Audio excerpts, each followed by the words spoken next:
Hola a todos, soy Noelia Medina y os doy la bienvenida al episodio número 15 de esta segunda temporada del podcast del IFPCF. El episodio de hoy es un episodio especial. Para empezar, es el primer episodio que grabamos con vídeo, así que si ahora mismo nos estás escuchando desde una de las plataformas de audio habituales, ya sea esta Spotify, iVoox, Anchor, Google Podcast, etcétera, que sepas que tienes en la descripción de este audio un enlace tanto al vídeo de YouTube como al vídeo de Instagram, donde nos podrás ver tanto a nosotros como a algunas de las imágenes que vamos a estar comentando en el episodio de hoy. Y es que el episodio de hoy es especial por un segundo motivo.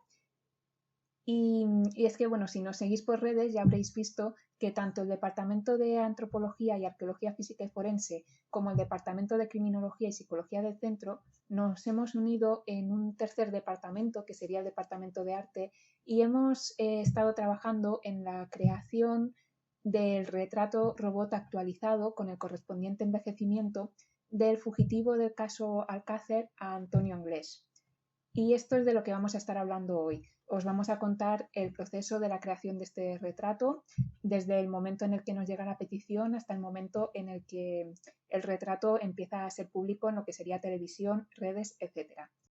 Y para ello no voy a estar sola, voy a estar con Ricardo, así que le doy paso ya y empezamos. Pues como ha comentado la compañera y en base a lo que hemos ido publicando estos días en redes sociales sobre nuestra participación en un reportaje sobre el caso Alcácer, sobre cómo se vería a día de hoy Antonio Anglés. Y bueno, antes de continuar, también hacer un pequeño apunte para los que nos estéis viendo con imagen, con vídeo. Y es que, bueno, Ricardo no tiene acceso a una cámara por lo siguiente. Pues básicamente me pilláis de campaña, estoy fuera y ahora estoy tirando hoy con un ordenador de prestado, ¿vale? Es un ordenador de sobremesa en el que sí que tengo acceso a auriculares y micrófono, pero no tiene cámara web. Entonces, lamento no mostrar mi rostro, ¿no? en ese aspecto, pero bueno, el contenido es el mismo. Sí, no, y si no pasa nada, y si en un futuro hacemos más podcasts, entre comillas, en este formato, seguramente ya tenemos cámara o tenemos una solución para arreglarlo. Sí, vamos, que todos los problemas sean estos, vaya. Sí, exacto. Vale, bueno, pues continuamos. Si te parece, empezamos hablando sobre cómo nos llega esta petición a nosotros, cómo se ponen en contacto con el centro y nos piden hacer un retrato robot, en este caso de Antonio Anglés, bueno, y de Miguel Ricard también. Lo que pasa es que este no se pudo hacer, luego os explicaremos por qué, porque hay un tema ético-legal detrás. Y bueno, ¿qué es lo que activamos, ¿no? Cuando llega esta petición? ¿Cómo trabajamos con ella? Pues este proyecto nos llegó a través nos llamaron por teléfono, nos contactó la productora por teléfono para encargarnos este trabajo en particular, con relativamente poco tiempo, con bastante poco tiempo, para que no lo vamos a engañar, ¿no? Con 9 días, todo lo que pudiéramos hacer a ese respecto. Pero bueno, recordaros que nos podéis contactar por teléfono, por supuesto, que ya sabéis, un teléfono gratuito, 980 20 86. Por redes sociales, sabéis que somos activos tanto en Twitter como Facebook como en Instagram, y no solemos tardar mucho tampoco en contestaros, salvo momentos muy concretos. Estamos en YouTube, pero también es cierto que lo tenemos prácticamente abandonado, pues porque no hemos podido actualizarlo desde el confinamiento, realmente, que no hemos podido ir prácticamente al laboratorio y estamos más trabajando en casos en distancia, en teleperitación judicial, y también en investigación.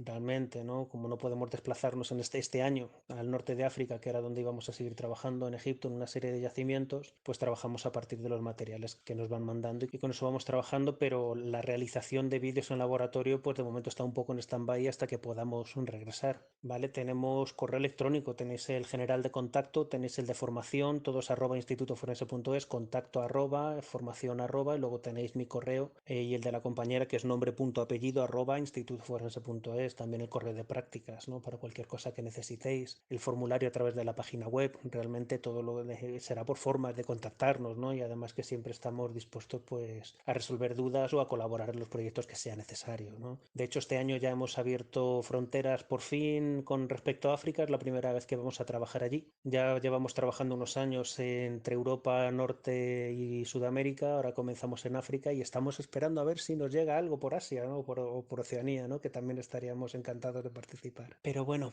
volviendo al tema que nos compete, en este caso, pues... Denominarlo retrato robot, ¿vale?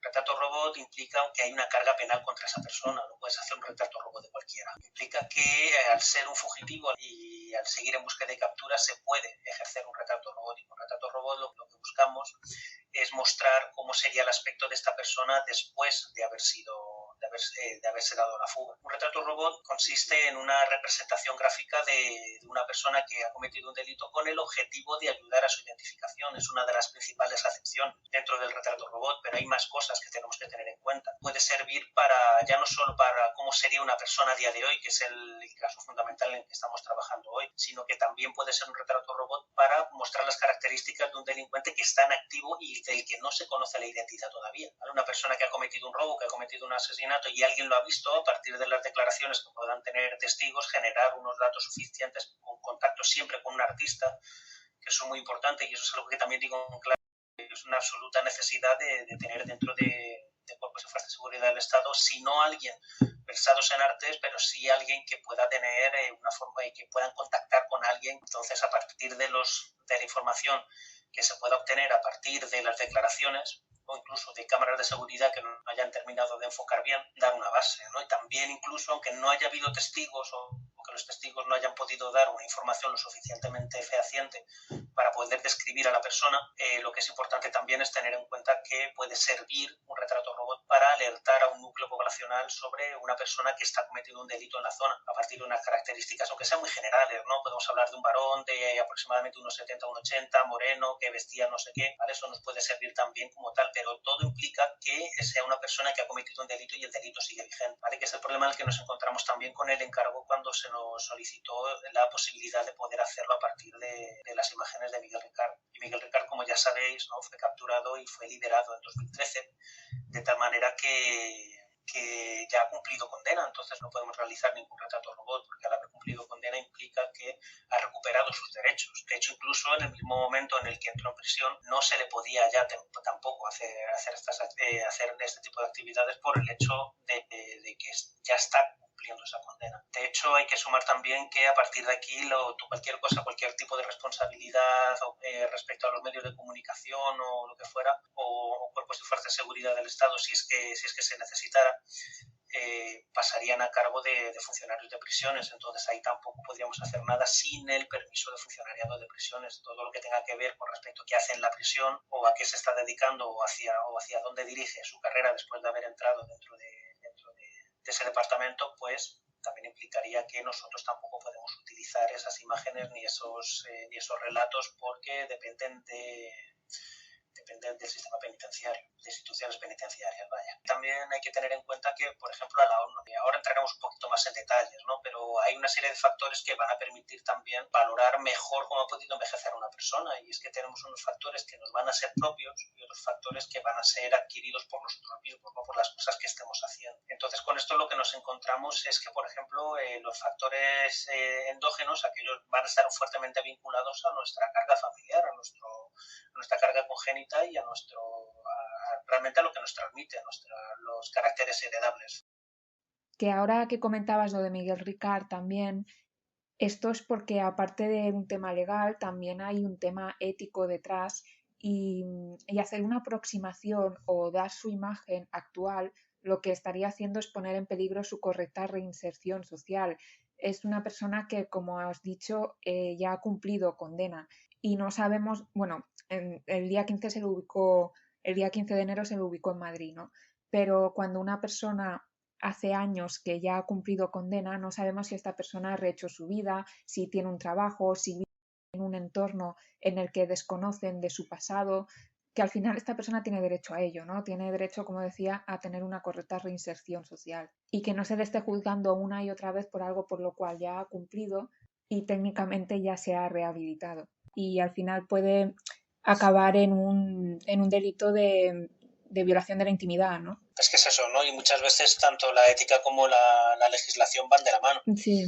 Ya no hablamos de que estemos basándonos en lo que te está diciendo el Código Penal. También instituciones penitenciarias hace también una fuerte presión a ese respecto, a que los presos tienen el derecho a reinsertarse. Entonces, el hecho de generar una serie de información que vaya a poner en riesgo a su propia reinserción también es un problema. Que este también es el motivo por el cual, por ejemplo, en el documental, bueno, en el programa, ¿no?, del punto de mira en el que salió el retrato de Antonio Anglés, cuando salían imágenes de Miguel Ricard salía con la cara tapada, con la cara difuminada. Claro, efectivamente ha cumplido condena y ahora es una persona libre. Ya no se pueden hacer estas cosas sin su consentimiento. Yo daría el consentimiento, supongo, quiero creer que sí, ¿no? Daría el consentimiento para hacer declaraciones, pero no permitiría ver su rostro, pues para evitar eso, ¿no? Una facilidad a la hora de poder reconocerle y generar unas dificultades a la hora de poder insertarse en la sociedad. Que de todas maneras, tal y como está el caso, ¿no?, va a ser complicado por lo que fuera, ¿no?, porque es un caso extraordinariamente mediático. Sí, pero bueno, por ir centrando ya el tema, si quieres empezamos a hablar ya del retrato de Antonio Anglés en sí. Vale, si recordamos que aparte de toda la enorme carga legal que va a llevar esto, que es lo que hemos estado viendo en el punto anterior, hay que ver también que tenemos una serie de limitaciones a la hora de poder hacerlo, ¿no? Existe dentro del envejecimiento lineal, tenemos que va a haber dos tipos de factores en los que nos vamos a tener que fijar a la hora de poder establecer un patrón de evolución correcto. Porque no es la aplicación de un programa informático, por ejemplo, ¿no?, que ahora está ahora ya no tanto, pero hubo una época en la que sí que estuvo muy de moda, ¿no? ¿Cómo te verías con 50, 60, 70 años, ¿no? Aplicaciones como FaceApp. Exacto, la FaceApp, ¿no? Sí. A ver, puede funcionar así, pero evidentemente dentro del mundo legal no tiene ninguna validez y además se dejan muchas situaciones al descubierto. Tenemos que estudiar profundamente al individuo antes de poder ejercer este tipo de actividades, ¿no? Y tener que tener en cuenta muchos factores que son de los que van a depender el envejecimiento real de la persona. Generalmente lo dividimos en dos bloques, ¿no?, en dos grandes grupos. Por un lado, los factores exógenos, que son aquellos que están vinculados a lo que hace el individuo, ¿no?, el medio en el que se encuentra, lo que consume, la comida de la que se alimenta, ¿no?, el ejercicio que haga, que también es importante. Hay que tener en cuenta también los factores endógenos, que son aquellos que le van a ser propios a él y que tienen una carga congénita muy importante. ¿Qué problema nos encontramos? Pues que también nos ha limitado mucho a la hora de poder establecer un retrato que nos vaya a permitir dar una identificación más fehaciente. Pues vamos a ver que es que efectivamente es una persona que está desaparecida y no sabemos qué ha hecho con su vida. Una persona que trabaje en el exterior, en una zona que haya mucha lluvia o muchas rachas de viento, que puede resonar la piel, puede generar una serie de heridas y puede acelerar exactamente lo mismo. Entonces, la luz, la temperatura, la humedad son factores que van a ser fundamentales, pero tienen también a día de hoy sus tratamientos. La aplicación de determinados tratamientos pueden hacer que permita una preservación mejor de la piel, en el sentido de que existen cremas, existen tratamientos que vayan a reducir ese mismo impacto. Entonces tampoco conocemos si esta persona se ha mudado a Brasil y vive en Copacabana en la playa todo el día. Aplicaría pues todo ese envejecimiento más rápido, ¿no? Y si no tiene tratamiento o que no ha dejado, que ya no sale o está en su casa también y por lo tanto el ratio de envejecimiento respecto a luz también se reduzca, ¿no? Pero también tenemos otros factores a los que nos tenemos que tener en cuenta, y es el consumo de drogas, el consumo de alcohol, el consumo de tabaco. Todo ello también hace que a nivel celular pues se acelere el envejecimiento. No sabemos qué costumbres tiene para ver todo esto, ¿no? Entonces la alimentación también juega un papel importante a la hora de poder ver este envejecimiento. Entonces son muchos factores, aparte del medio en el que vives, es cómo responde esta persona al medio también, ¿no?, los tratamientos que pueda hacer o las actividades que desarrolle o los vicios que pueda tener. Entonces, una vez que no tenemos esa información, no nos queda más remedio que utilizar lo que se conoce como los patrones de envejecimiento lineales. ¿Cómo envejecería esta persona en condiciones normales, en un entorno, entre comillas, en un entorno protegido, ¿vale? Que no esté muy expuesto a la luz, que no consuma no consuma ningún tipo de elementos que puedan acelerar ese envejecimiento. Entonces, dentro de esto, pues lo que hicimos fue generar una base de datos de individuos de más o menos la misma edad en una serie de tramos de edad desde el momento en que desapareció, pues una serie de X individuos entre los 25 y los 30, otros entre los 30 y 35, otros 35, 40, 40, 45 y así hasta los 54 años que creo que cumplía este año, ¿no? En el caso de, sí. que esa es otra, en el caso de seguir vivo, porque tampoco sabemos si sigue vivo, si ha seguido algún tipo de tratamiento para modificarse el rostro, si ha cambiado de sexo, ¿no? Si ha tenido algún accidente y haya modificado su rostro como resultado, ¿no? Que haya tenido que hacerse una cirugía reconstructiva, ¿no? Entonces ahí tenemos muchas cosas en nuestra contra, es por eso que tiramos de envejecimiento lineal y a partir de aquí vemos, ¿no? Porque existen unos patrones, ¿no? que más o menos sí que te van a decir en qué nos vamos a fijar, qué es lo primero que va a envejecer y qué va a ser lo siguiente, ¿vale? Es cierto que en las imágenes veíamos que tenía una serie de caracterizaciones que lo comentará la compañera y tal, y esas caracterizaciones vinculadas, muchas de ellas a la musculatura, a los ligamentos y a los tendones. ¿Qué ocurre? Que conforme va pasando el tiempo se van a ir destensando y por lo tanto se van a quedar más marcadas esas características. Hablamos de la tosis que tenía, ¿no? La tosis palpebral, hablamos de la ceja caída, ¿no? Entonces tenemos esos unos patrones que van a ir empeorando con el paso del tiempo, a menos que se opere, quiero decir. Entonces, eso por un lado. Luego vamos a tener también en cuenta que existen una serie de parámetros, ¿no? Aquellas marcas de expresión, ¿vale? Esas líneas de expresión que conforme al finales ya de los 20, principios de los 30, que ya se nos empiezan a marcar según hagamos qué gesto. Cuando sonreímos y achinamos los ojos, que se nos salen ya las arruguitas aquí de los lados, ¿no? Que existe una tendencia que queden permanentes según vayamos cumpliendo años. Lo mismo nos vamos a encontrar también con las arrugas que ya presentaba esta persona, no muy marcadas evidentemente, pues porque tendría alrededor de los 25 años, entonces no quedan muy marcadas, 26. van a tener una tendencia, claro, van a tener una tendencia a perdurar, y no solo a perdurar, sino a hacerse más profundas con el paso del tiempo.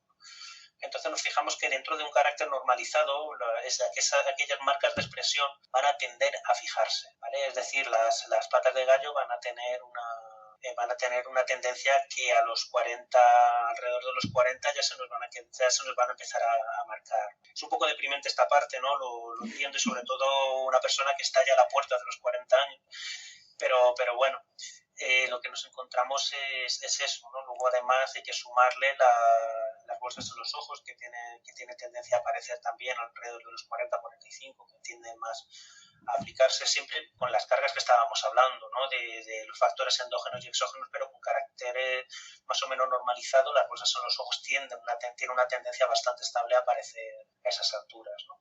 Otra de las cosas que también estuvimos viendo, que afectaba sobre todo en el último tramo, lo que tendría que tener ahora, sería la reducción de empezar a descolgarse los mofletes, hablando en plata, ¿no? Y es que los nódulos de grasa que tenemos, porque de manera progresiva van a ir desapareciendo, van a ir consumiéndose, y por lo tanto, según vamos teniendo más edad, se nos va descolgando la piel también, ya no solo por la distensión de ligamentos, de tendones, etcétera, sino también por la pérdida de estos nódulos, y lo que acelera el envejecimiento. Lo que no hemos tenido en cuenta son aquellos patrones que de manera normal, de manera general, nos van a salir cuando tenemos ya la tercera edad. Hablamos de, por ejemplo, el aflojamiento de los cartílagos, ¿no? De las orejas que se hacen levemente más grandes, la nariz que queda un poquito más descolgada, ¿no? Pero estamos hablando ya de unas edades muy avanzadas. La retracción mandibular por la dentulación, ¿no? Por la pérdida de los dientes, evidentemente, pues el cuerpo como sistema de defensa, una vez que pierde un diente, no te lo va a dejar abierto el alveolo, porque supone un problema infeccioso a corto plazo. Lo cierra y reduce la masa porque ya no tiene nada que proteger. Si esto se traslada a la boca completa, implica una retracción mandibular que hace que también tenga ya no solo una pérdida de masa, también una pérdida de forma. Tiene una cierta tendencia a doblarse hacia arriba y hacia adentro como resultado de esta pérdida de dentición. Entonces son una serie de factores que no hemos tenido en cuenta, pues porque todavía no se ha llegado a ese aspecto, ¿vale? Es decir, si en lugar de hubiéramos cogido como de base Cogemos a deportistas de élite, por ejemplo, que trabajan de sol a sol entrenándose, o agricultores o camioneros. Vemos que el envejecimiento facial o envejecimiento de manos va a ser mucho más rápido de lo que puede ser una persona que trabaja en la oficina, que trabaja, bueno, te iba a decir que trabaja en el mundo del arte. El mundo del arte también tiene otros problemas, que son las luces frías, que es el maquillaje, que también es que puede llegar a ser muy agresivo. Cada oficio tiene sus problemas, ¿no? Entonces, si una persona está sujeta a estos parámetros y no les pone freno, ¿vale?, mediante tratamientos, pues tenemos este envejecimiento que supone un problema a medio plazo, ¿no? Pero como decía, estas son las cosas que hemos podido hacer con los medios que disponíamos, con el tiempo que disponíamos y sin incurrir en problemas legales, que es lo que hemos compartido por redes, ¿no? La imagen que hemos hecho, la marcar los caracteres que tenían propios y cómo evolucionaban dentro de este mismo patrón. Luego también hay un tema que no hemos comentado, que es cómo de expresiva es la persona. También las personas que se ríen más o que tienen esta expresión de enfado constante, ¿no?, también tienen las arrugas más marcadas. Y esto tampoco podemos saber qué tipo de vida ha llevado los últimos 30 años, ¿no?, esta persona. Claro, pero además ten en cuenta que una de las características principales que tenemos a la hora de poder hacer un retrato robot es que la persona sale siempre con rasgos neutros. Sí. ¿Vale? Entonces es una persona que está en una posición antes de generar algún tipo de gesto exagerado. Quiero decir, siempre estamos haciendo gestos, ¿no? Pero una persona que se esté riendo no se puede hacer un retrato robot, se puede hacer, ¿vale?, pero no tendría un validez legal por eso mismo. Existen muchos parámetros, igual que se puede hacer también. Existe una normativa internacional respecto a qué se puede hacer o qué no se puede hacer o qué validez tiene determinada prueba, ¿vale? Lo mismo va a ocurrir con los retratos robot. Tiene que cumplir una serie de requisitos, ¿vale? Esa persona evidentemente tiene que ser un criminal, o por lo menos que se le achaque algún crimen para poder facilitarlo. Tiene que presentar unos rasgos neutros, a pesar de los rasgos neutros, un retrato robot tiene que hacer hacer incidencia, no me sale la palabra, en aquellos rasgos que te vayan a permitir identificar a una persona. No vale hacer un individuo que tenga 2 ojos, una boca, 2 orejas y el pelo rapado, porque hay cientos de personas así. Entonces un retrato robot va a tener, sobre todo los que más de carácter artístico, ¿no?, de pincel o de lápiz de dibujante, pues tienen unos incisos más centrados en aquellos caracteres que le vayan a permitir a los cuerpos de fuerza de seguridad del Estado ver unos rasgos exagerados que vayan a llamar la atención. Si es una persona que no muestra unos rasgos muy específicos, pues no les va a servir de mucho, porque al fin y al cabo se cruzan con cientos, no miles de personas todos los días, ¿no? Entonces tiene que ser algo que llame poderosamente la atención. Por ejemplo, en el caso de las ruedas de reconocimiento también existe una normativa muy extensa a ese respecto, porque pues, tiene que estar perfectamente regulada para que sea válida después dentro como prueba judicial. ¿Vale? Nosotros en Retrato Robot lo que hacemos es exactamente esto, ¿no? Caracteres neutros, obtener información sin cometer ningún delito, evidentemente, y que tenga unos rasgos lo suficientemente importantes como para poder facilitar la identificación. Es por eso que la compañera marcó aquellos caracteres como la ptosis palpebral, ¿no?, como la ceja el quiste sebáceo en el caída, cuello, sí. la ceja caída, el quiste sebáceo en el cuello, son cosas que llaman la atención, aunque, como decía, no podemos saber si lo sigue teniendo porque si se ha operado a ese respecto, ha hecho una cirugía que le vaya a permitir una preservación mejor de la identidad, por eso mismo. O si la ptosis habría aumentado con la edad, ¿no?, o el quiste sebáceo. Que sería lo normal, claro, pero también el quiste se puede extirpar y se puede meter botox en aquella sección que esté caída y por lo tanto volver a tener este aspecto juvenil, ¿no? Esa palabra tan horrible que se escucha cuando se hablan de estas cosas, ¿no? Pero bueno. Que ahora que comentabas también lo de los retratos a lápiz, por ejemplo, ¿no?, que tienen los rasgos más marcados. A veces trabajamos con retratos a mano, ¿no? Tenemos también una compañera que hace este tipo de retratos, pero en esta ocasión no lo hemos hecho por una falta de tiempo, porque es mucho más rápido trabajar a modo de ensayo y error con arte digital que con arte a mano. Claro, el arte pictórico o el arte en base a escultura lleva muchísimo tiempo poder hacerlo. Entonces, si nosotros tardamos en 2 retratos, tardamos como 9-10 días más o menos, a razón de 15-16 horas todos los días A Machete, pues un artista a ese respecto le puede costar un mes tranquilamente. Sí. Entonces, por eso tuvimos que recurrir al arte digital también, porque dentro de lo que cabe también lleva un poco menos de tiempo. Bueno, bastante menos tiempo, Sí. pero también se invierte cientos de horas en ese aspecto. Ya no solo es en aplicar los resultados, sino también es importante tener en cuenta que lleva todo esto un estudio de la persona particular y cómo envejece esta persona en particular que no es aplicable a otra. ¿Vale? De la misma manera que un implante, tú haces un estudio específico de una persona durante meses, normalmente, no es el caso, no tuvimos esa oportunidad, pero si haces una serie de estudios dentro de los implantes, ¿no? A base de mediciones, de pesos, alturas, movimientos, etcétera, y ese implante solo vale a esa persona. Un mismo retrato robot no puedes aplicar los mismos patrones, las mismas características a otra persona porque no está basado esto en aspectos generales, sino en lo que hablamos, que aun a pesar de que tengamos unos parámetros que vayan a ser lineales, que vayan a ser específicos más o menos de carácter general, se aplican de manera individual a una persona. Entonces todo ello conlleva también muchas horas de estudio, ¿no? Entonces, aun a pesar de ello, pues se nos dio la imposibilidad de poder hacer un retrato pictórico o incluso una escultura tanto en arcilla, que en arcilla hubiera sido realmente, ¿no? Tanto en arcilla como por eso tuvimos que terminar centrándonos en el uso de tecnología pictórica realmente para poder aplicarlo dentro de los baremos de tiempo que se nos facilitaron. Y bueno, si queréis empiezo ya, os cuento un poco toda esta parte que ha contado mi compañero de lo que sería documentación previa y análisis del individuo en sí, cómo aplicamos todos estos conocimientos y estos datos a la materialización del retrato.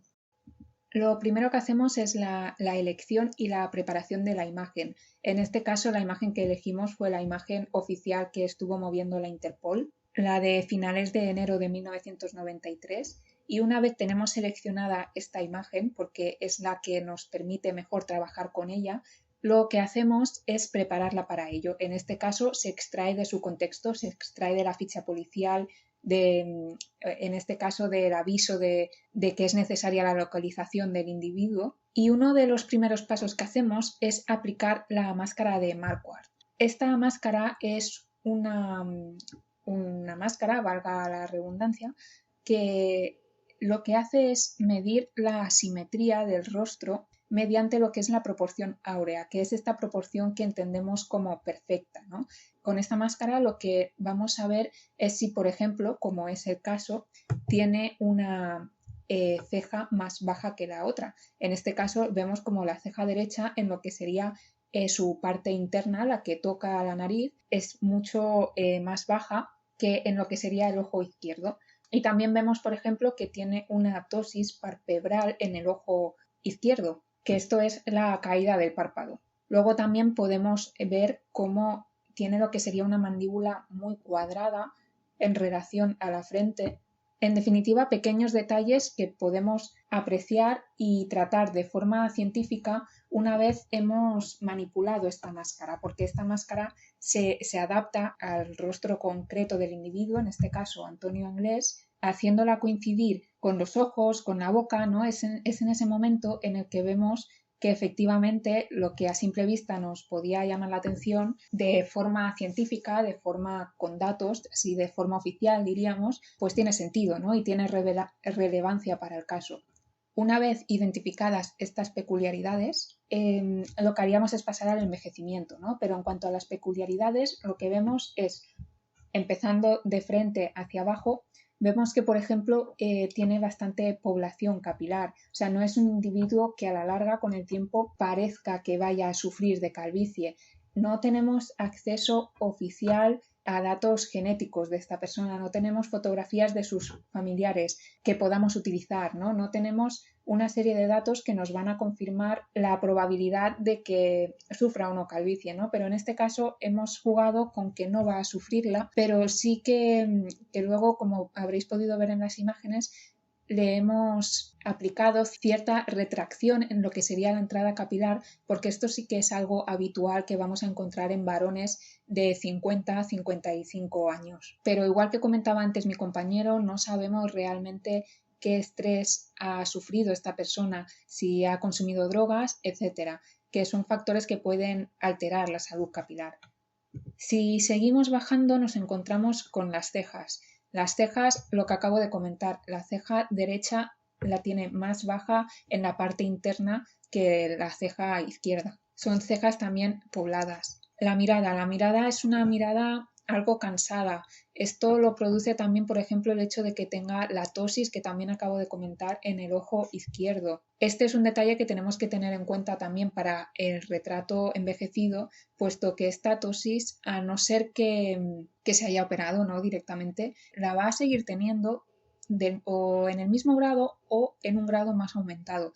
En este caso la hemos dejado en el mismo grado porque es algo que desconocemos, no sabemos si ha aumentado, no sabemos cuánto ha aumentado, así que preferimos tirar siempre por lo bajo y dejarla presente porque seguramente no se ha operado, pero en el mismo grado. El tema de los ojos azules.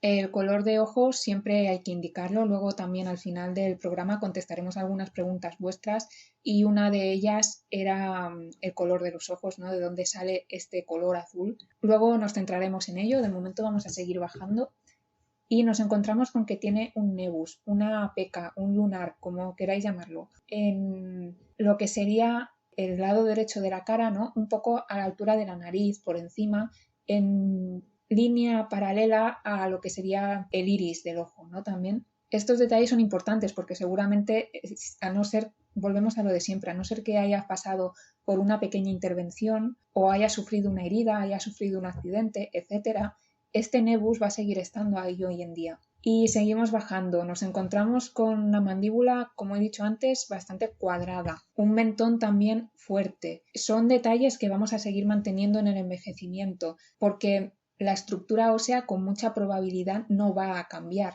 Y aquí vemos, por ejemplo, que no tiene barba. Es una persona que no sabemos si es que no solía llevar barba, pero en todas las imágenes que hemos visto de él aparece sin barba. Entonces, en los retratos posteriores no le hemos puesto barba, pero también porque nos facilita trabajar con el retrato, ¿no?, y la posible identificación posterior. Pero en este caso, si esta persona hoy en día siguiese viva, si se dejase barba y se dejase el pelo largo, por ejemplo, ya nos estamos encontrando con un individuo que es muy difícil de enlazar al retrato que hemos hecho. Que también aquí es destacable comentar que estas son precisamente las características que una persona que sabe que está siendo buscada va a cambiar en primer lugar, ¿no? Las que tienen fácil solución, por decirlo rápido.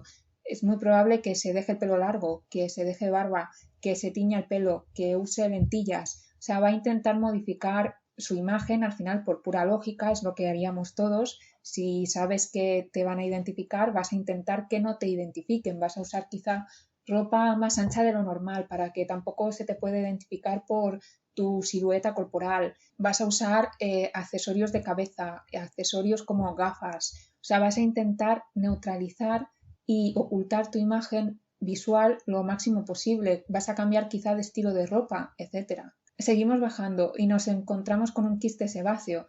Este quiste puede ser que se lo haya quitado, puede ser que le haya crecido, que su cuerpo lo haya reabsorbido, aunque esto es más raro.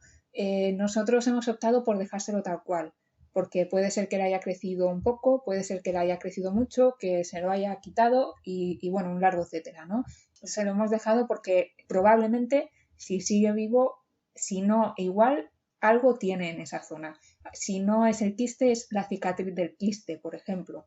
Así que, bueno, vamos a empezar a lo que sería envejecer la imagen, ¿no? Hemos visto cómo seleccionamos la imagen, cómo la preparamos para poder trabajar con ella, que, bueno, esto no he entrado en detalles, ¿no? Pero pasa la imagen por un proceso de cambiar luces, o sea, cambiar iluminación, cambiar contrastes, cambiar una serie de características de la imagen que es lo que nos va a facilitar el trabajo a posterior y va a hacer que sea todo más visual y más limpio. Por ejemplo, en el caso de Antonio Anglés, notaréis que en la esquina inferior derecha, mirando a pantalla, hay una pequeña cosa blanca, no sé qué es, no sé si es un logo de de la ropa que lleva, si es un roto de la fotografía ahora mismo o si es del cuadrado del marco de la fotografía de la Interpol, ahora mismo lo desconozco, pero este tipo de detalles, por ejemplo, los podemos eliminar, ¿no? en el retrato futuro. Por ejemplo, yo lo que he hecho en el caso de los 40 y los 54 años es eliminar también estas rayas blancas de chándal. ¿Por qué? Porque centran más la vista en lo que sería su rostro, su cara, que es lo que nos interesa. El cómo va vestido tampoco podemos saber, qué estilo lleva tampoco. Y hemos visto que le aplicamos la máscara de Marquardt para acabar de analizar las peculiaridades que tiene, ¿no? Estas peculiaridades que pueden ser más difíciles de percibir a simple vista. Y ahora ya lo que empezamos es el envejecimiento. El envejecimiento hay muchas formas de hacerlo. Hay quien lo va a hacer dibujado a mano, ya sea con papel y lápiz o ya sea digitalmente con una tableta, ¿no? Hay quien lo va a hacer en arcilla, etcétera. Yo lo que vamos a ver ahora es la forma en la que trabajo yo personalmente, que no quiere decir que sea una forma oficial ni universal en la que esto se hace. Simplemente es la forma en la que trabajo porque es lo que tengo por la mano y lo que me permite fácilmente hacer un trabajo de ensayo y error, que es algo que, teniendo en cuenta el tiempo que nos dieron para hacer este retrato en concreto, es muy útil, porque puedes ir avanzando el retrato a la vez que va avanzando la otra investigación, la investigación que os ha estado contando Ricardo, de buscar estudios de envejecimiento, de buscar información sobre el individuo, ¿no? Etcétera. Tú puedes ir trabajando a la vez que esta otra investigación, y cuando aparece algo que te echa para atrás un dato que tenías casi por seguro, pues te resulta más fácil retocarlo, ¿no? Digamos que no tienes que esperar a que esté cerrada la investigación previa para empezar la materialización. Pero bueno, a lo que voy yo, con lo que trabajo es con imágenes de archivo, imágenes que no tienen derechos, ¿no? O de los que yo tengo los derechos porque sean conocidos, amigos, etc. Y lo que hacemos es una especie de collage. Cogemos, por ejemplo, una arruga de un señor cualquiera, de otra fotografía, y la colocamos encima de la imagen de, en este caso, de Antonio Anglés. ¿En dónde la colocamos exactamente? No voy a entrar ahora en detalles, pero viene dada la posición exacta con una probabilidad grande, digamos, de tanto estudios antropométricos del individuo por un lado, como de lo que sería la máscara de Marquardt, ¿no? La máscara de Marquardt también nos va a identificar un poco las zonas en las que se hacen pliegues en la cara, en las que creamos arrugas de forma natural, cuando esta máscara está adaptada al individuo en concreto. Y lo que hacemos es esto, colocar una arruga en concreto, y una vez la tenemos colocada, esta arruga la vamos a trabajar bajando opacidades, borrando lo que no nos interesa y cambiando el modo de capa, ¿no? El modo, esto no lo he dicho, yo trabajo con Photoshop, pero también es el que tengo por la mano. Se puede hacer con cualquier otro programa. Y esto, bueno, lo iríamos trabajando hasta llegar a algo que está integrado en la persona, que no nos parece extraño, ¿no? Y dependiendo de la edad que estemos barajando, en este caso 40 y 54, vamos a tener las arrugas más marcadas o menos marcadas. Esto va a venir también dado por estudios de envejecimiento lineal, como comentábamos antes. ¿Y qué es lo que vamos a hacer en definitiva? Vamos a añadir flacidez, vamos a añadir arrugas, vamos a añadir marcas de expresión, esto en rostro, ¿no? Pero también vamos a añadir lo que serían canas, tanto en cejas como en pelo, dependiendo del caso. Pero es que también vamos a tener que quitar cosas, porque vamos a tener que quitar, por ejemplo, pelo en lo que sería la entrada, en lo que sería la frente. ¿Y esto cómo lo hacemos, no? Esto, por ejemplo, en el retrato de Antonio con 40, lo que hemos hecho es añadir unas cuantas canas, cortarle el pelo, por decirlo así mal y rápido, porque lo que hemos hecho también es actualizar un poco el look al aspecto que tendría un hombre en esa sociedad determinada, ¿no? Porque estamos hablando que la imagen de Antonio Anglés con 26 años era habitual que un hombre joven llevase el pelo no largo, ¿no? Pero en cierto modo sí, ¿no? Vemos que, por ejemplo, en la foto de la Interpol tiene bastante pelo. Con 40 años lo que hemos hecho es bajarle el volumen de pelo y empezar a meterle lo que sería la entrada junto con las canas. El tema del peinado también es un peinado estándar, un típico peinado que podría llevar un hombre de 40 años en lo que sería los 2010, por ejemplo. Y esto sí que es importante, que es importante, es un detalle a comentar, y es el hecho de que añadamos tupés. Esto es algo personal que hago yo cuando trabajo este tipo de retratos porque me permite enseñar la frente, me permite añadir arrugas en la frente y me permite enseñar la entrada. Pero volvemos a lo que os comentaba antes de tanto de la barba como del pelo largo.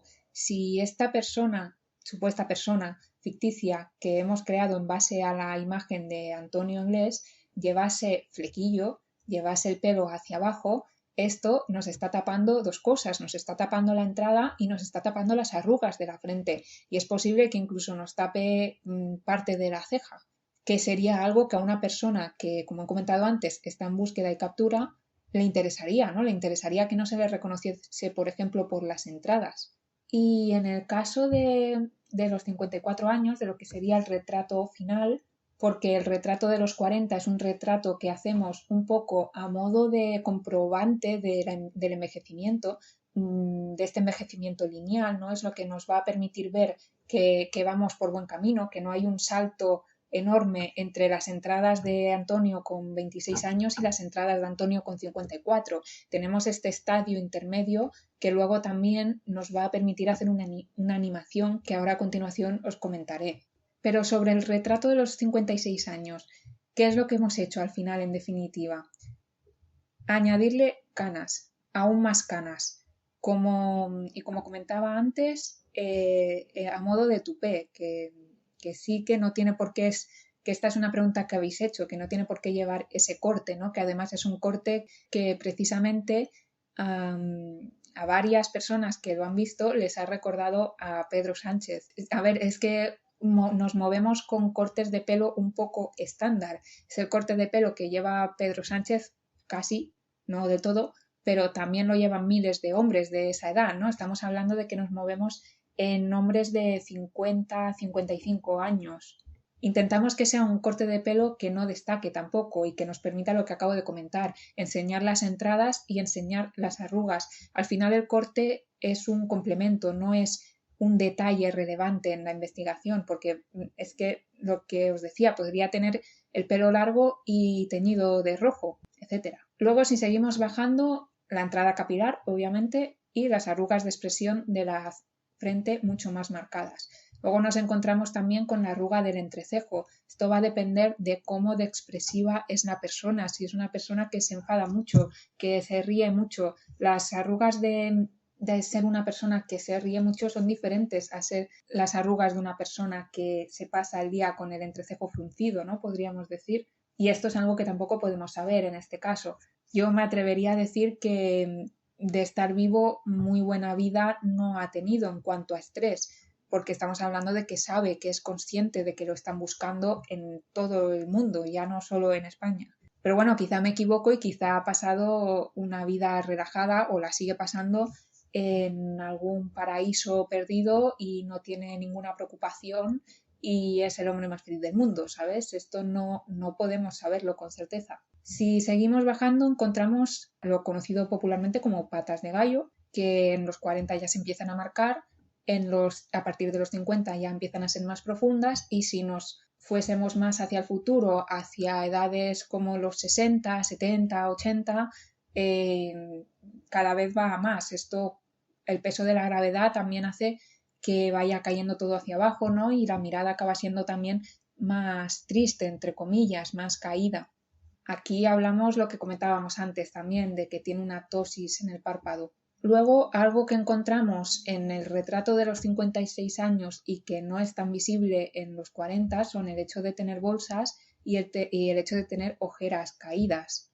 Seguimos bajando y nos encontramos con que los surcos nasogenianos están mucho más marcados que con 40. Con 40 son, digamos, una línea de expresión, con 54 ya empiezan a ser una arruga de expresión. Una arruga, ya no de expresión, o sea, es algo básico que con la edad acabamos teniendo. Luego, así, a modo general, lo que encontramos es una pérdida de tensión en la cara, una pérdida de tensión en el cuello y una pérdida, que esto no se ve en el retrato porque no tenemos la forma de materializarlo de forma clara, ¿no? Pero lo que nos encontraríamos sería una pérdida del brillo de la piel, una marcación más notoria de los poros de la piel, o sea, a simple vista el ojo humano sabe identificar entre una piel joven y una piel anciana, digamos, pues con 54 años ya se va hacia la piel anciana, ya empezamos a notar que es una piel que aparte de no estar tensa, no brilla igual, ¿no? Digamos, pero esto también va a depender de qué tipo de tratamientos de belleza se haya aplicado durante su vida, si es una persona que tiene por rutina habitual usar cremas faciales, si se ha hecho una operación de estética, si se ha puesto tensores, si es una persona que come sano, si es una persona que no, que come todo de comida ultraprocesada, ¿no? O sea, son factores que nos van a marcar mucho. El tema del tabaco y el alcohol. Si estuviésemos hablando ahora mismo de una persona que come mal, que fuma, que bebe alcohol, que consume algún tipo de otra droga no legal, ¿no? Y que encima ha estado mucho al sol, que trabaja, tiene un gran estrés físico por el trabajo que tiene, estaríamos hablando de una persona que a lo mejor aparentaría 10 años más de los que aparenta el retrato de 54 años que hemos hecho.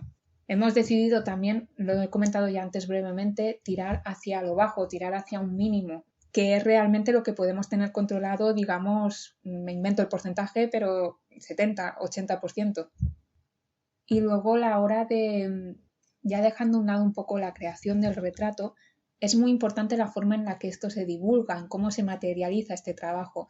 En este caso, nosotros lo que hemos hecho es la imagen de Antonio con la máscara de Marquardt encima, de Antonio Inglés con 26 años, ¿no? La imagen aproximada del retrato con el envejecimiento a lo que serían unos 40 años, la imagen envejecida a 56 años y luego 2 infografías, que en realidad son 3, os hemos hecho públicas 2 si no me equivoco, pero lo que serían la infografía de peculiaridades, estos detalles en los que nos tendríamos que fijar sí o sí para su identificación, o al menos tener en cuenta, ¿no? Porque como decía antes, si no tiene un quiste va a tener una cicatriz, la infografía de envejecimiento y un tercer documento, que es lo que os voy a enseñar ahora y lo que si no nos estáis viendo vía vídeo tenéis en nuestras redes de forma fácil de encontrar, es una animación en la que se combinan las 3 imágenes y que nos va a permitir ver el trabajo que hemos hecho, ¿no? Y cómo envejece esta persona.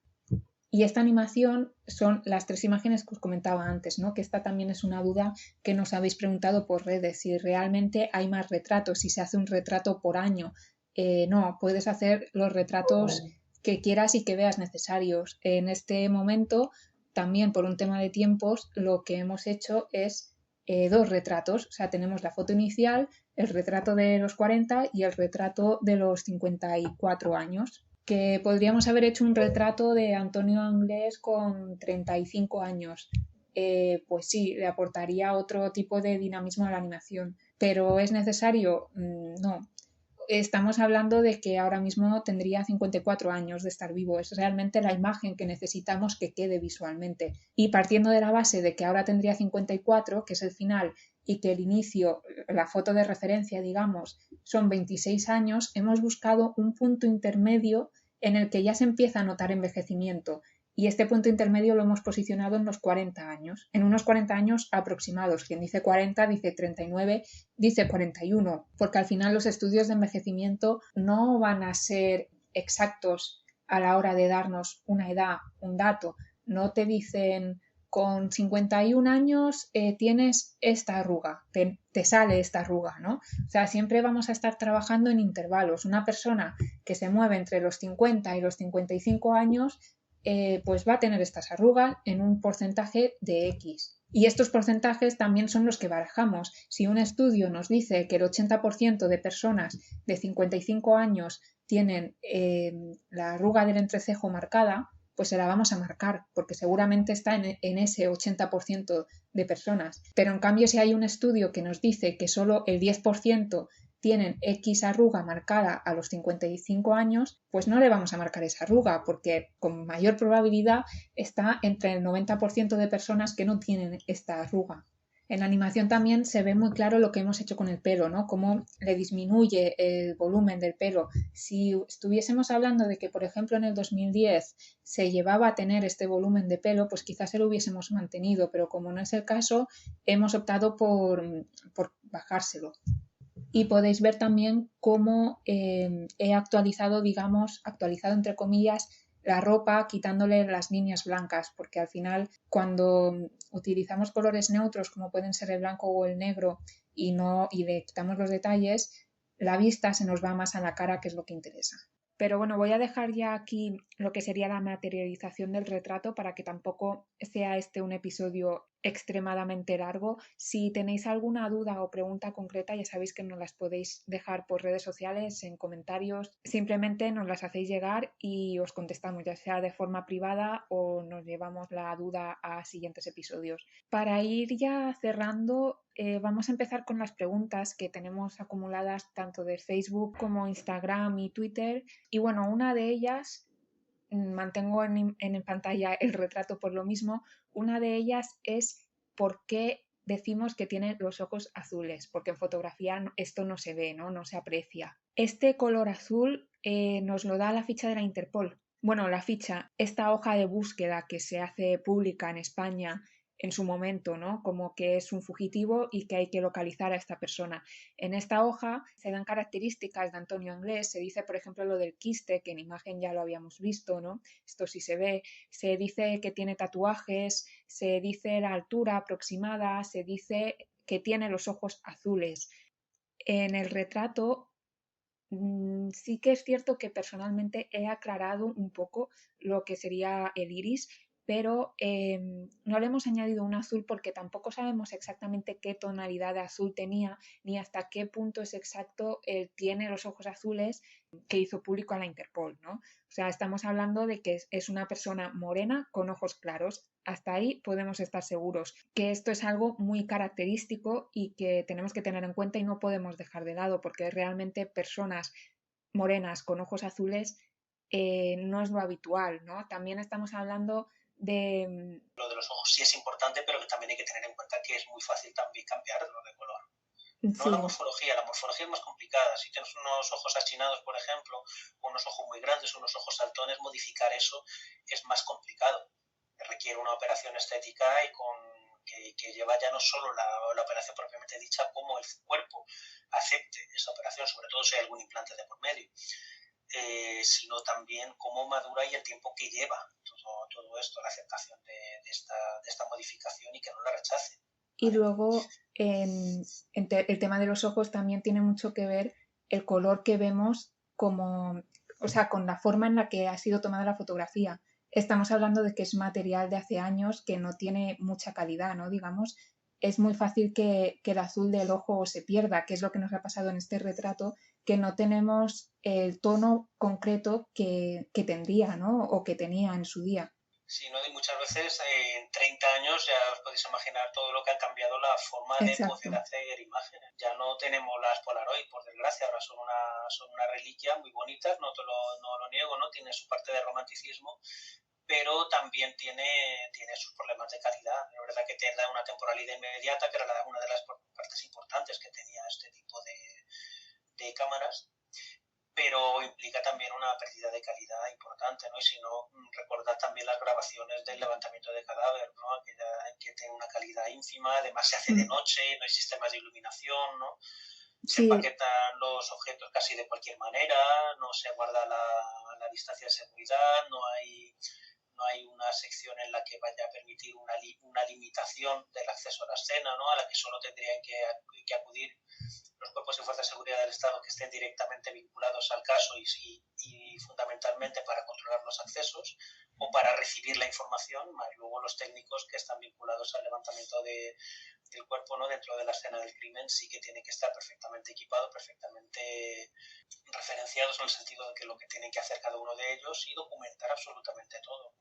Donde aparece, a qué altura aparece y dar un registro que nos vaya a permitir que cuando estas pruebas se vayan a presentar dentro de los juzgados, aquellas personas que no han estado en la escena del crimen puedan entender también perfectamente qué es lo que ha ocurrido.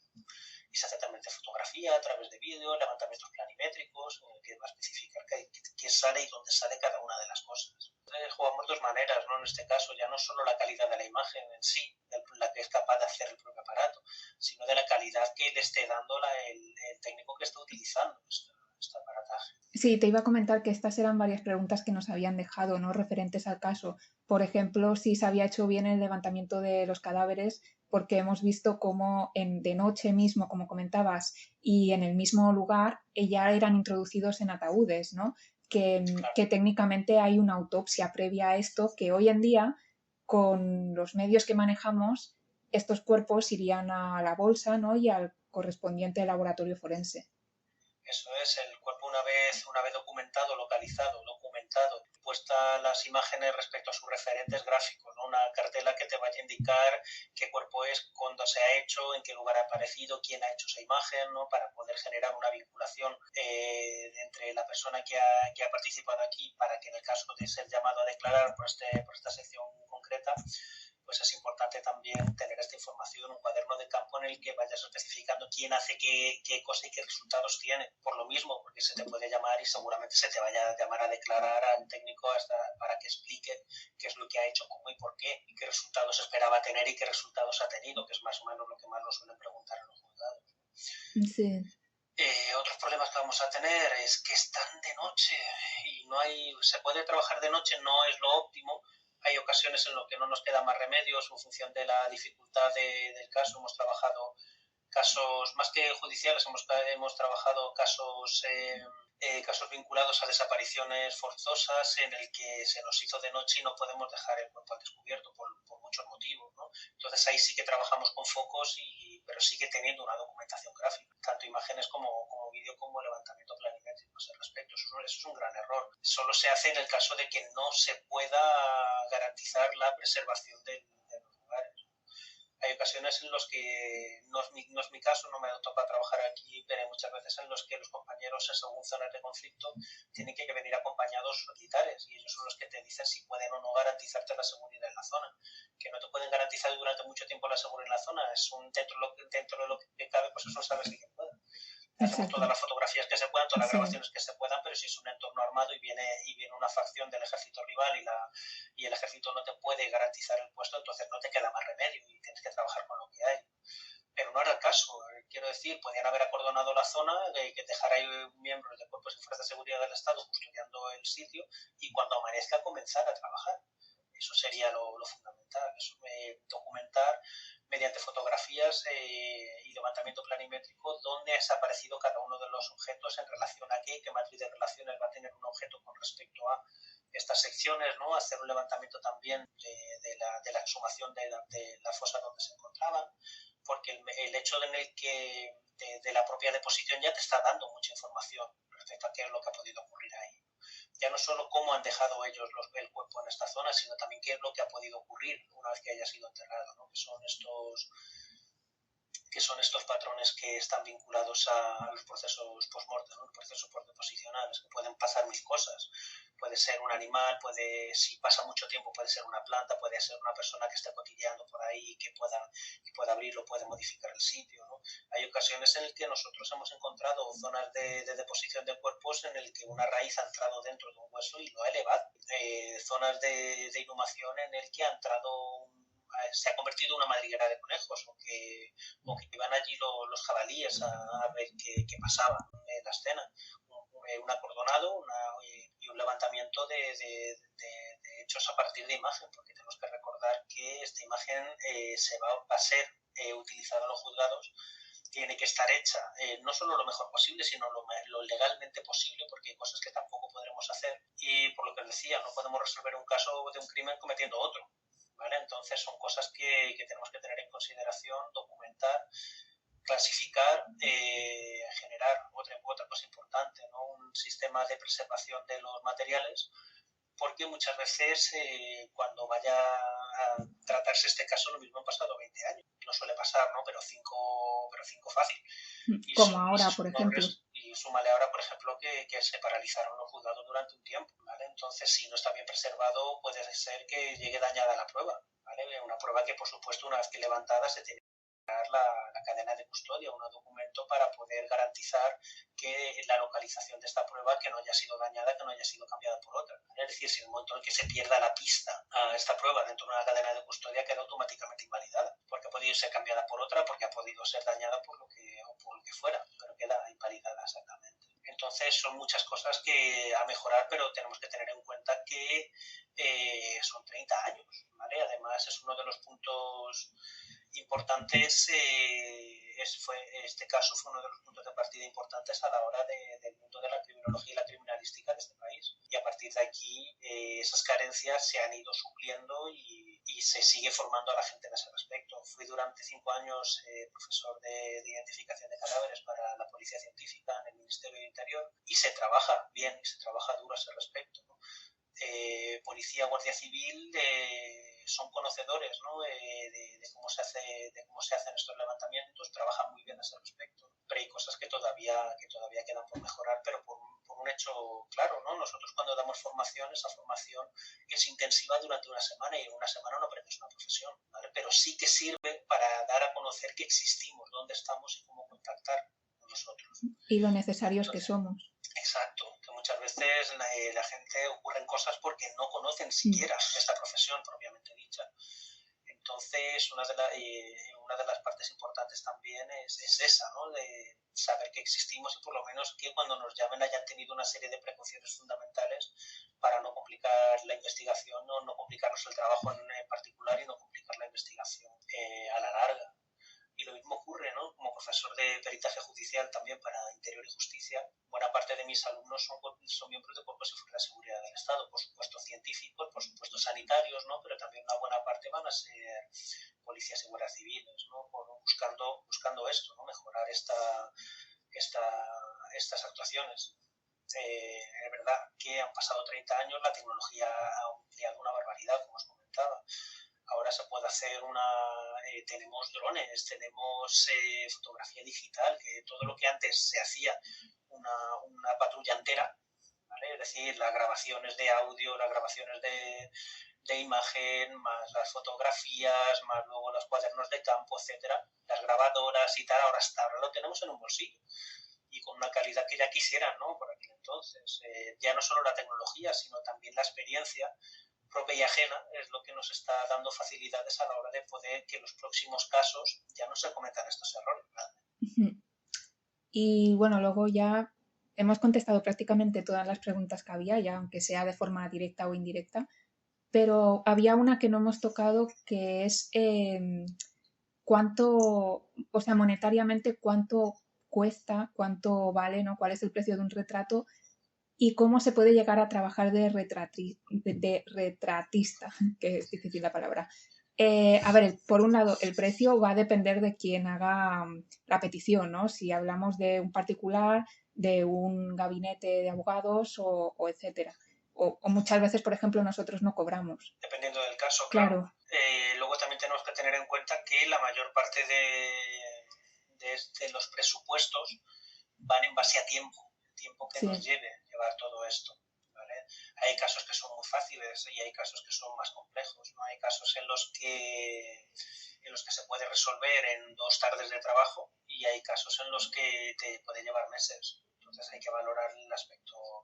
No es lo mismo hacerlo mediante reconstrucción digital, que lleva menos tiempo, que hacerlo mediante escultura o mediante retrato. Exacto. Manual, no retrato pictórico, eso lleva mucho más tiempo, porque el arte lleva el tiempo que lleva, y eso es otra cosa que también tenemos que dejar claro, ¿no? No podemos presionar ni al arte de la ciencia. Llevan unos tiempos que muchas veces se nos vuelven en contra por eso mismo cuando hacemos determinados proyectos. No podemos ejercer unos análisis en una tarde, no es la televisión, lleva su tiempo, lleva sus enlaces y llevan sus procesos. Lo mismo ocurre con el arte, ¿no? Van a tener que llevar mucho tiempo. La compañera nos decía que mínimo 2 semanas por cada retrato, entonces mínimo, y trabajando una barbaridad de tiempo. La compañera que dibuja a mano. Exacto, la retratista. La artista pictórica, eso es. Entonces, nosotros fundamentalmente trabajamos en base a tiempo y también en base a los recursos que vamos a necesitar que sean ajenos a nosotros. Hay ocasiones en las que nos piden datar la antigüedad de una pieza para saber si para ver si son actuales, están dentro de aspecto judicial o son casos más, ¿cómo decirlo? Sí. Entonces, va a haber, más que muchas veces en base a tiempo, vamos a ver también qué recursos externos a nosotros vamos a necesitar. Hay ocasiones en las que no podemos determinar que que una sección que haya aparecido en una escena sea de esta persona o no. Entonces vamos a tener que tirar de genética. Vamos a tener que tirar en ocasiones de sistemas de datación absoluta para ver la antigüedad de este resto y que sea arqueológico y no sea judicial. Entonces es complicado hacer un presupuesto sin conocer el caso. Existen unos presupuestos generalizados. Por ejemplo, cuando trabajamos nosotros en lo que se conoce en juzgados con justicia gratuita, ¿vale? Son 500 euros. Tardes lo que tardes, ¿vale? Igual que se denomina justicia gratuita para peritaje, pero lo mismo que se llamaría abogado de oficio, ¿vale? Te da una cantidad fija y tiene que representarte con esa cantidad, tarde lo que tarde, haga lo que haga, ¿vale? Es la única parte en la que sabes que vas a tener algo fijo, ¿vale? Cada vez que vamos a juzgados, pues es más complicado porque además tienes que defender un caso en el que vas a tener que además dar un testimonio dentro del mundo judicial y lleva también una adición. También depende si tienes que trasladarte o no. Algo que antes era de carácter residual, como era la teleperitación, a día de hoy ya es una norma. Antes se hacía, pues por ejemplo, si me pillaba en Latinoamérica no podía venir a España para poder defender un caso, se podía hacer por teleperitación y al revés. Alguna peritación que he tenido que hacer en Latinoamérica, pero que me pillaban en España y no podían ni tenían medios tampoco para poder hacerlo. Entonces llega un punto en el que nos tenemos que fijar en estos recursos para poder dar una respuesta, ¿no? Y ahora se ha hecho de moda, en un principio se hacía por imposibilidad, después se empezó a hacer por una reducción drástica de costes y ahora se termina como norma pues, por la situación en la que estamos realmente. O sea, ha sido una generalización y es un poco lo que hablábamos antes. Muchas veces la situación, el contexto en el que nos estamos estemos viviendo, nos va a facilitar o nos va a dificultar el avance de la profesión en una dirección u otra. En este caso lo que vemos es que las redes sociales o los sistemas de reunión a distancia, ¿no? Tipo Zoom, tipo Meet o tipo Skype. Al Skype ya más de capa caída, generalmente lo hacemos a través por Zoom o por Meet, ¿no? Pero son unas caracterizaciones que nos va a permitir dar unas valoraciones dentro de unas reducciones económicas, ¿no? Entonces, volviendo al tema, ¿vale? Todo esto depende del tiempo que gastemos en ese aspecto. Un trabajo en el que no tengamos que desplazarnos, se nos dé el material, etcétera, y no sea muy complicado de hacer, pues generalmente solemos hacer como unos 600 euros el informe, ¿no? 500 más IVA el informe, unos 600 y algo. Cada vez que tenemos que ir a juzgados, más o menos igual, ¿vale? Porque tiene una carga mucho más fuerte, ¿no? No es lo mismo un informe pericial que tiene su carga legal, pero acudir a los juzgados a defenderlo es otro asunto. Pero también existen otros baremos diferenciales, ¿no? Si tienes que ir, si el transporte, el alojamiento, la manutención, más las horas que estén en los juzgados, entonces todo eso se va valorando de carácter más específico. Sí, y perdona, no, añadir un apunte, que a veces esto se entiende mal. En un informe quizá trabajan 4 o 5 personas. O sea, no es Exacto. decir 600 euros por el trabajo de una persona por hacer X cosa. Ese es el precio del informe a dividir, ¿no? Y bueno, ya la otra parte de la pregunta, ¿no? El cómo se estudia esto, no hay una formación reglamentaria para ello. No. Al final, lo que hacemos es tirar de artistas, de dibujantes, de escultores. En mi caso, por ejemplo, yo tengo conocimiento de lo que sería arte gráfico, ¿no? Arte digital, pues tiramos de eso, ¿no? Hablando mal y rápido. Y todo es especializarte. Si te interesa esto, es formarte en arte, ya sea el tipo de arte que sea, y tener algún tipo de formación en lo que sería criminología, derecho, en el mundo forense en general. Y a partir de ahí ya irte moviendo.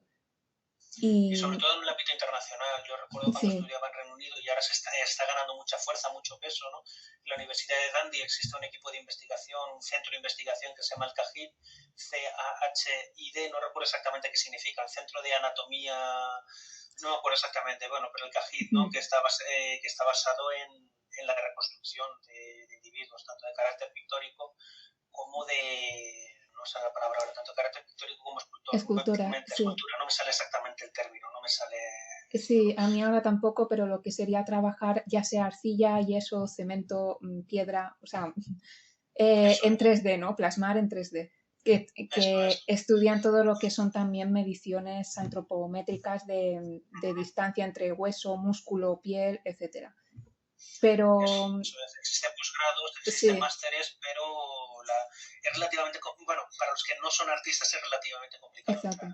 Y porque te piden, antes de entrar de todo esto, te piden el portfolio, ¿no? Que suele ser lo habitual dentro del mundo artístico, dentro del mundo también de la arquitectura, ¿no? Tienes que mostrar qué es lo que has hecho hasta el momento y a partir de aquí ellos valoran si mereces plaza ahí o no, porque además tiene una demanda muy elevada. Pero ya está sobre todo pensado para artistas, no para científicos que quieran hacer arte, sino para artistas que quieran hacer ciencia sobre todo. Y no es una formación que, por ejemplo, te garantice un puesto de trabajo, ni una formación que sea imprescindible para trabajar de esto. Al final lo que van a valorar es tu experiencia dibujando o haciendo escultura y los conocimientos que tengas sobre anatomía y sobre el mundo forense. Experiencia. Experiencia, es la parte sobre todo. Importante. Por supuesto que tienes que tener una formación. Sí. Es decir, tienes que tener tu carrera, tienes que tener tus posgrados, tienes que tener tus másteres y tal, pero si no tienes experiencia tenemos un problema. Entonces es más una mezcla, ¿no? Si es compatibilizar todo esto, es el saber que si a esta persona le puedo dejar al cargo de esto. No es una persona que lo único que, entre comillas, ¿no? Que siempre es difícil, ¿no? Una persona que solo tenga titulación y no tenga experiencia, pues es un poco como todas las profesiones, ¿no? Igual que, por ejemplo, en medicina, tienes 3 años, bueno, de hecho vas haciendo prácticas prácticamente desde el inicio, pues porque necesitas un médico sepa ponerse al mando y tenga experiencia. Que el arte se trabaja. Es verdad que siempre va a haber gente que tenga mayor o menor facilidad. Yo soy un completo desastre, no sé escribir a mano, también os digo, ¿no? Soy de ordenador para todo, realmente, ¿no? Pues mi capacidad artística es nula a ese respecto, pero hay gente que tiene el arte en las venas, ¿no? Que tiene más facilidad para poder hacerlo. Y luego, por supuesto, está que se estudie y se practique, que es un mundo completamente aparte. Sí, me refería a que obviamente hay que tener formación y estudiar, pero no es, por ejemplo, como en el caso de la medicina, que dices, estudias la carrera de medicina, eres médico, ¿no? O para ser médico necesitas concretamente la carrera de medicina. En este caso tienes carreras universitarias, tienes cursos de posgrado, tienes másters de especialización y un largo etcétera, ¿no? Al final es practicar mucho, estudiar mucho en diferentes ámbitos, tanto en arte como anatomía, como forense, y mucha experiencia. Claro, porque no hay una formación específica a este respecto. Y lo mismo que nos ocurre a nosotros en identificación humana. Existen ahora posgrados, cosa que hace relativamente poco no existían. Estamos hablando de que es una profesión que ha comenzado a crecer en las 2 últimas décadas. Antes no teníamos prácticamente nada. ¿Vale? Y por eso siempre comento en clase que yo soy de la generación que me tuve que ir del país para estudiarlo, porque la posibilidad de estudiar aquí por aquel entonces identificación humana era relativamente baja. Y además hasta hace relativamente poco ni siquiera eran estudios oficiales. Eran títulos propios de universidades que con mayor o mejor fortuna lo lograban sacar adelante, pero bueno, empiezan a verse un poco ya más representados dentro del mundo educativo. Porque también es otro problema, si el Ministerio de Educación no regula la parte educativa, la parte formativa, pues difícilmente vamos a encontrar nosotros una capacidad de poder ejercer a ese respecto. Igual que medicina lleva una trayectoria de varios siglos, ¿no? El ejercicio de la misma, ¿vale? Nosotros vamos a necesitar también una regulación que se haga también a través del Ministerio de Educación, que haya un programa de estudios como hay en otros países, ¿no? De hecho, en el Reino Unido hay incluso algunas opciones de hacer ya antropología forense dentro del bachillerato. América, por ejemplo, ¿no? Que soy tutor en algunas universidades allí, tutor externo, y esas mismas universidades tienen una formación más extensa dentro del mundo de la antropología. Por supuesto que van a dar antropología social y cultural, pero también te van a dar arqueología, te van a dar antropología física, te van a dar antropología forense, te van a dar antropología biológica, te van a dar antropología evolutiva. Y dentro de lo que cabe sí que es un poco más largo, es 1 año y medio más largo de lo que tenemos aquí, pero tenemos una visión global de qué es lo que nos vamos a encontrar y cómo hacerlo. Nosotros el aspecto social y cultural pues nos cogea un poquito, para que no nos vamos a engañar, ¿no? Pero realmente tenemos social y cultural, eso sí que existe aquí. Entonces nosotros aquí tenemos una formación que todavía queda bastante por hacer. Tenemos antropología social y cultural, por supuesto, pero la mayor parte de la gente viene a través de biología y muy poquitos vienen a través de medicina, bueno, del mundo sanitario, ¿no? Enfermeros, farmacéuticos, ¿no? A partir de aquí pues pueden llegar a entrar, ¿no? Pero generalmente o entran por medicina o entran por biología, ¿no? A pesar de que existan otras vías, ¿vale? Entonces lo que nos falta en este caso es un programa de estudios que nos permita conocer todo esto desde el mismo momento del inicio. Y volviendo al tema de los retratos robot, ¿no? Antes lo hemos comentado muy brevemente que hemos creado un curso de forma paralela a esta investigación porque ya nos veíamos venir un poco este tipo de preguntas, ¿no? Y este interés por formarse. Pero este curso también es muy introductorio, o sea, es un curso que tenemos pensado tanto para artistas como para escritores, etcétera, ¿no? Cualquier persona que tenga cierto interés en qué es esto de los retratos robot y sí que es verdad que esto te va a dar los conocimientos, al menos iniciales, para poder hacer uno, pero no garantizamos tampoco un puesto de trabajo con esto, o sea, es formación extra. Es formación adicional, formación complementaria también. Va a vincularse dentro del currículum de 2 maneras, en función de si eres opositor o si eres profesional. Dentro del opositor entraría dentro de formación adicional y dentro del currículum profesional entra en formación complementaria. Pero de todas maneras es algo que también hay que recordar que no hay profesión que te garantice trabajo. También, sí, ¿vale? Sí. Entonces, de hecho, ni siquiera hay profesión que te pueda garantizar un puesto elevado, ¿no? El hecho de sí que es necesario tener determinada formación específica para ejercer un tipo particular de profesión, pero tenerlo no te garantiza que vayas a serlo. Es decir, carrera y máster te puede garantizar un puesto elevado dentro de investigación, pero tenerlos no te da automáticamente todo esto. Hablamos un poco más lo que os comentaba, hablábamos de una formación específica, mucha experiencia, ¿vale? Que va a ser lo que al final va a marcar la diferencia respecto a personas que no lo tengan, ¿no? Y es la diferencia que va a haber dentro de la formación continua, de la formación complementaria, ¿no? Tanto teórica como práctica, claro. Y de ahí de la necesidad también de la misión y la generación de estos cursos, ¿no? Para compartir experiencias y compartir programas es decir, generar programas de estudios a partir de experiencias propias para poder mostrar de qué manera se hace la profesión a día de hoy, porque al fin y al cabo es una ciencia viva y que se va aplicando al día a día realmente, como a la situación, ¿no? que se vive cada día, cómo se va a las nuevas necesidades, ¿no? De tal manera que hemos visto que la ciencia va a seguir ampliándose en función de las nuevas tecnologías, cómo se aplican a las nuevas realidades, ¿no? Igual que se han cambiado las fotografías analógicas por las digitales y porque hemos ido pasando de la grabadora a tener un móvil en la mano. Hemos pasado de hacer fotografías contratando a un avión para hacer una fotografía aérea a tener drones. Pues con esto va a ocurrir igual. Todo esto va a generarse a partir de la experiencia de continua de una serie de profesionales dentro de un ámbito. Y esa es la parte importante que va a tener una formación continua, una formación adicional más allá de la formación que te pueda dar una universidad o el Ministerio de Educación de un carácter más general, ¿vale? Y para eso está por un lado estos cursos y por otro lado también están los títulos propios, que también es importante todo esto. Da una flexibilidad, un contacto real del estudiante, de los mismos, con la perspectiva actual del mundo laboral, que es lo que se está haciendo a día de hoy, porque estos cursos se dan a partir de profesionales en activo. Yo, por ejemplo, como profesor de posgrado en la universidad, y como formador de peritaje judicial, si yo no fuera perito judicial, no trabajara una serie de casos nacionales e internacionales al año, no puedo preservar mi puesto. ¿Vale? Entonces, porque ellos lo que buscan es garantizar estar a la última, vaya, con respecto a la formación en base a investigadores en activo. Esa es la diferencia. Pero bueno, ya nos estamos enrollando de nuevo. Sí.